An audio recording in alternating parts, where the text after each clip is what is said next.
Welcome everyone to Hardin County Commissioners Court. Today is Tuesday, February 25th, 2025. It is 10 a.m. and all members of the court are present. Everyone will please rise for the invocation, followed by the Pledge of Allegiance, which will be delivered by Commissioner Cook this morning. Dear Heavenly Father, thank you for all the many blessings that you've given us. Please watch over us today and lead and guide and direct us as we conduct the business of the county. I ask this in your name. Amen. Amen. The pledge.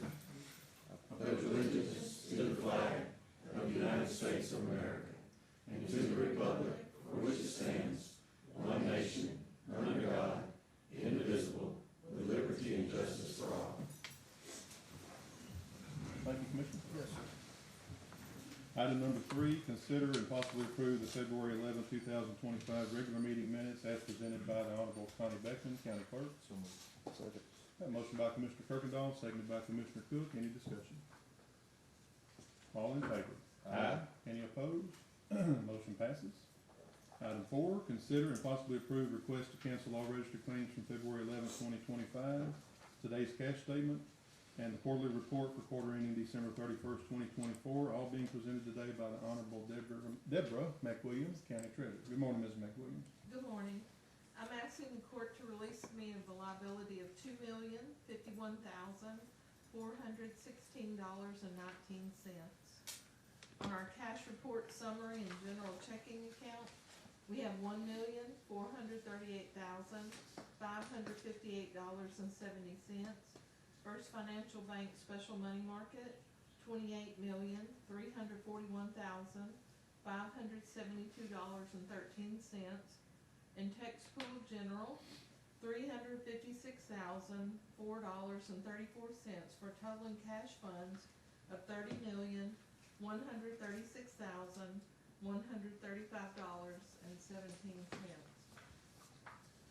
On our cash report, our quarterly, for the quarter ending December 31st, 2024, the ending balance in general checking was $1,066,002.41. First Financial Bank Special Money Market, $16,788,415.72.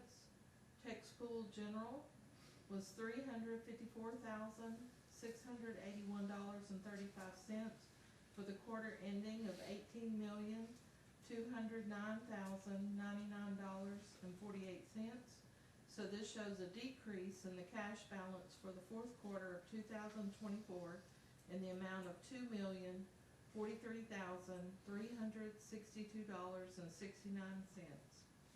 Other funds invested are Tex Pool ARPA with an ending balance of $156,382.59, and First Financial Bank Special Money Market of $7,583,488.18 for a total in funds invested for ARPA of $7,739,870.77. Move to approve. Have a motion by Commissioner Cooper, seconded by Commissioner Kirkendall. Any discussion? All in favor? Aye. Any opposed?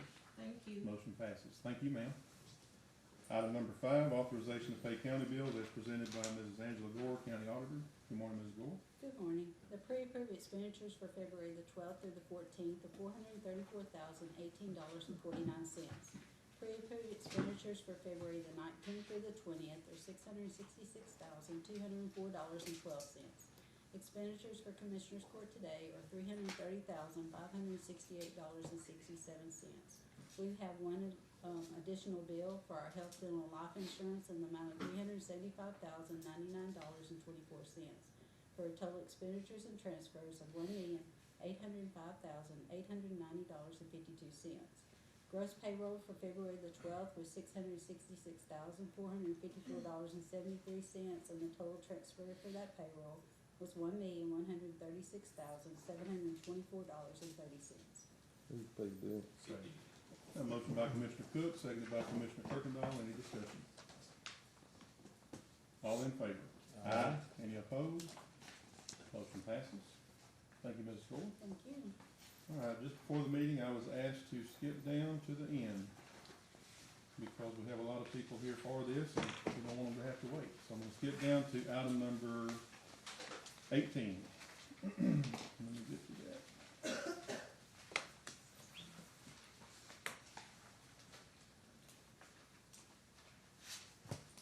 All right, item number 18, provide an opportunity for the top 3 applicants for the position of Justice of the Peace Precinct 6 to address Commissioners Court. Each will be given up to 5 minutes to speak. Just a little background here, longtime serving Judge Jacqueline Warner, we all know her as Jackie Warner, notified the court back in January that she was retiring early. We accepted Judge Warner's notice of retirement on January the 28th. On February 3rd, the Commissioners Court decided to follow the same procedure that we followed in the past for about 3 or 4 other positions, that we've had to appoint an officer to fill the vacancy, and that was to find out who was interested in the position. We posted that notice on the county website and on social media February 3rd, basically outlining the requirements that somebody needs to possess in order to apply for the position. We had 11 people that applied to be the new Justice of the Peace for JP Precinct 6. One of those persons did not live in the JP Precinct 6 and so was not added to the list that went out on February the 10th, whereby the Commissioners Court requested the public to tell us who they supported for that position. On that notice, again, it was posted February the 10th to the county website on the main page, also on the Human Resources page, and on social media, and it was shared quite widely, I believe. We stated in that notice that it is the strong desire of the Hardin County Commissioners Court to appoint an experienced, respected, and qualified individual to hold this office for the unexpired term, and also as desired by the residents of JP6. We asked for everybody to voice their support through email or by phone or in person if they did not have email through the Human Resources Department. And everybody had almost 2 weeks to do that. The deadline to voice your support was no later than 4 p.m. February 21st. And then on, I think last Thursday or Friday, I discussed with Commissioner Young and told her it was my recommendation that we invite the top 3 people that received support to come in today and address the court and talk to us about the reason they want to be the JP and anything else they want to say for that 5-minute period. And so that's where we are now. I'm going to invite the top 3 people to come up, and I'm going to start with Miss Amy Enlow. If you'll come on up to the podium, and we'll give you 5 minutes to speak. First of all, welcome to Commissioners Court. Thank you so much. Yes, ma'am. First, I'd like to take a minute to introduce myself for the ones of you who don't know me. My name is Amy Enlow. I was raised in Thicket, and after marrying my husband, I moved to Batson. So I have deep connections on both ends of Westside County. My resume probably looks a little different than most because I've spent the past 27 years owning and operating our family business. So my work history is just that, is starting a business from the ground up at the age of 22 and growing it to what it is today. If you or anyone you know has ever started a business, you know that that's not easy. Most businesses, especially small family-owned ones, usually fail within the first few years. But with lots of hard work and countless hours, we have not only survived, but we have grown. But as I started to write this speech, I realized that my work history probably isn't the most important thing that my community is looking for in a candidate. My community values someone that they can trust. They want someone who is invested and committed to making our town a better place. They want someone who will listen. They want someone who will work and actually put in the work to make that difference. You may be wondering how I know this. Well, it's because for years, I've been very active in different organizations throughout my community. I served for 8 years on the West Hardin School Board. I was the president of the West Hardin Young Farmers Organization for 3 years. I was a Little Dribbler basketball commissioner for 6 years. I also served as the president for Operation Graduation. I was the president of our Band Booster organization as well for 2 years. I was on the West Hardin Youth Sports Board for 10 years, and I currently serve on the West Hardin Water Board. So as you can see, my involvement stems across various organizations within the West Hardin community. By spending so much time with people, you really get a chance to understand their thoughts and sometimes their frustrations. So I'm certain that my peers know who I am and know what I'm about, or I wouldn't be standing here today. I'm here because my community has faith in me to always do what's right. They know how I conduct myself because many of them have seen and been a part of the hard decisions that I've had to make. They have seen me in many different roles, and they know I have what it takes to be a good leader. Back in 2018, I ran for this office. Although I came up a little short during that election, it gave me some insight on how politics actually work. Come next year, when it's time to run for this office again, I will definitely be better prepared. While you guys have to make a decision on who you want to fill this position, I know it's only temporary. The hard, time-consuming work starts when you have to organize and run a political campaign, and that is definitely not for the faint of heart, as you all know. Regardless of whether you select me today or not, I will be on the ballot come 2026. Wanting this position for me did not stem from the convenience of the vacancy, nor is it financially motivated. For me, it's truly because I want it. I have no doubt that I can and will do a great job. I'll represent Precinct 6 with dignity and integrity, as well as representing Hardin County as a whole that exact same way. I understand the duties and the responsibilities that come with holding this office, and I fully intend to uphold each and every task that comes before me in a professional manner, while always upholding the law, and I will always be right, fair, and just in every decision that I make. Thank you. Thank you, Ms. Enlow, appreciate you very much. Next, we will hear from Mr. Robert Bubba Guidry II.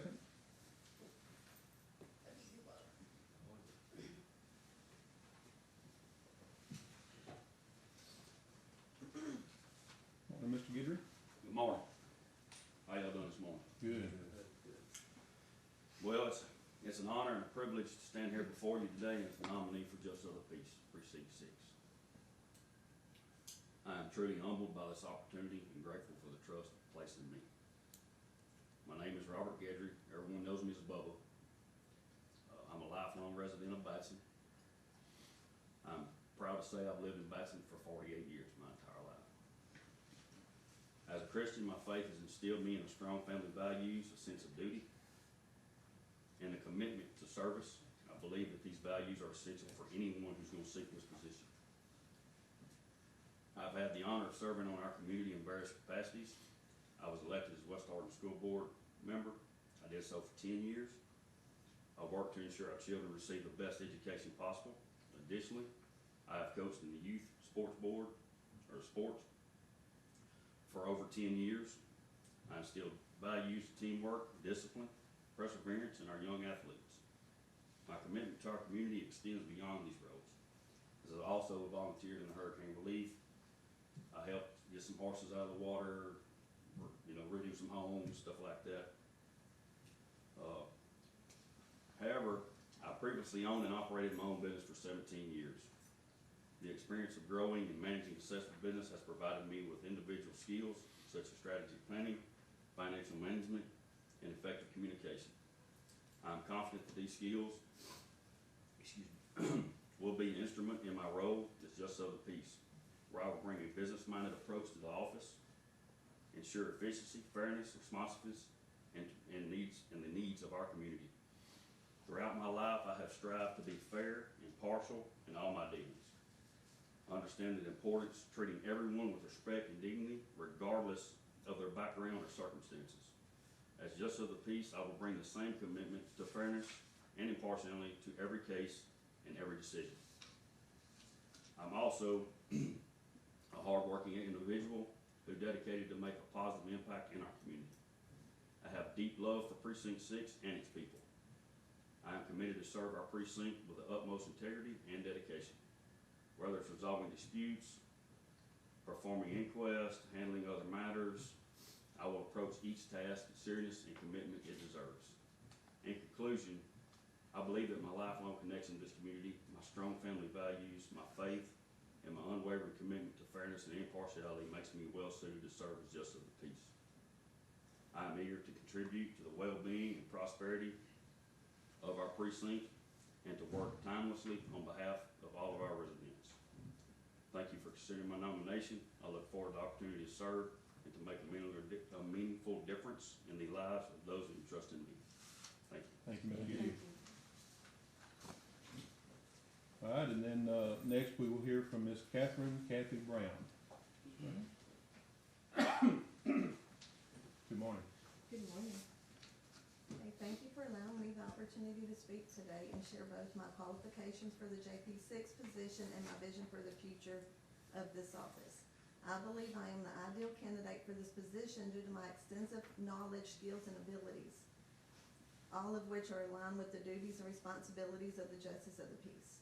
With 21 years of experience working in the Justice Court as a court clerk, I have gained an in-depth, first-hand understanding of the operational needs required to effectively run a JP office.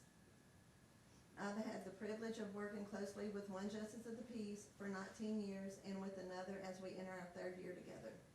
From both, I have gained invaluable insights and experience. Beyond my direct work with the judges, I've had the privilege of networking with Hardin County's other Justices of the Peace and their court clerks, as well as the county and district offices, crime victims, and the Sheriff's Department. This network has broadened my perspective and reinforced my ability to collaborate across departments. Throughout my career, I have completed over 400 hours of continuous education, both in person and online, to stay current with legislative and judicial requirements. The commitment ensures that I will remain well-versed in the latest standards and practices. I am proficient in key computer programs such as Microsoft Word, Excel, and data entry systems. To be more job-specific, I am fluent in Zoom, Cloud Gavel, TechSever, which are the death certificates, the Protective Order Registry, Bill Reform Database, eFile, TCIC, and I3 Verticals, which is the Hardin County's case management program. Given the constant changes in technology, I have always been able to adapt quickly to new programs and systems. In terms of criminal responsibilities, I understand the requirements for issuing warrants, including the components needed for a probable cause affidavit. I am knowledgeable about the differences between Class A, B, and C misdemeanors as well as the felonies. I am experienced with magistrate duties, from advising individuals of their rights to preparing all necessary documentation. I have assisted both judges via Zoom and in person. I am experienced in the distribution of all the paperwork. For civil responsibilities, I am clear on the distinction between legal information, legal advice, and ex parte matters.